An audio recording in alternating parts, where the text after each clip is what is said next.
and welcome. I'm Bob Proctor.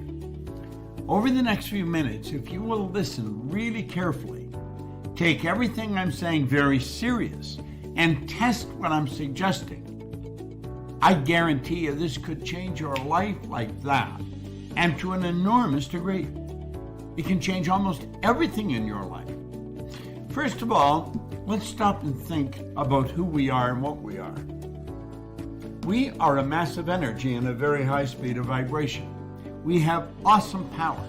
We've got power beyond the scope of our imagination. Now, as long as we're living in a physical body and corresponding with the material world, we're going to use our senses.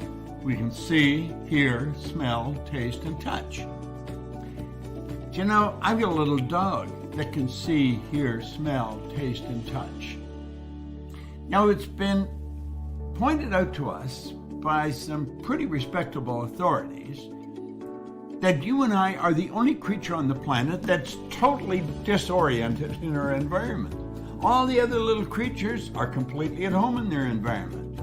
The birds and the bees and the squirrels and the trees, they all blend in. They're completely at home in their environment. You and I are totally disoriented in our environment, and that is because we have been given the mental faculties to create our own environment. Now think of that for a moment. We can create our own environment. In other words, we don't have to settle for what we see around us. We can change it. Now, if we're going to create our own environment and live the way we really want to live, we're going to have to use our higher faculties. We're going to have to begin to think.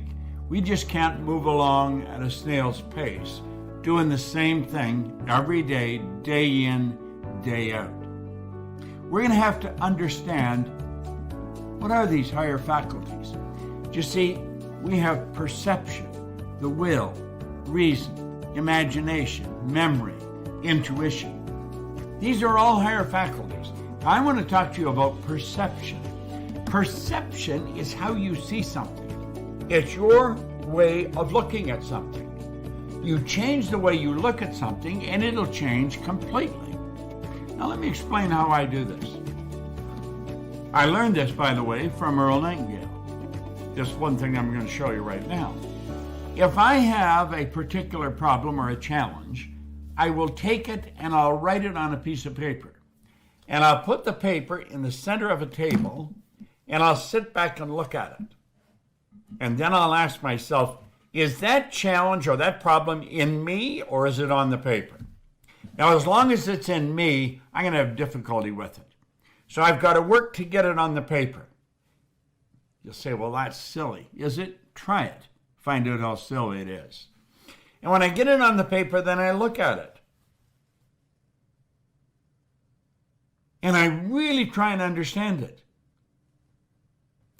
Then I may go sit on the other side of the table and I'll look at it and I'll attempt to get into Earl Nightingale's energy and I'll say, how would he look at this? How would Earl perceive this particular situation? And I'll start to get ideas in my mind and I'll go and look at it from somebody else's perspective. I may ask someone to share their perspective of it.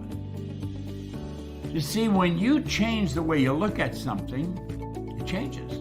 Our good friend Wayne Dyer gave us that. He said, when you change the way you look at a thing, the thing you look at changes. Why? Because we have perception. We've got the ability to change how we see things.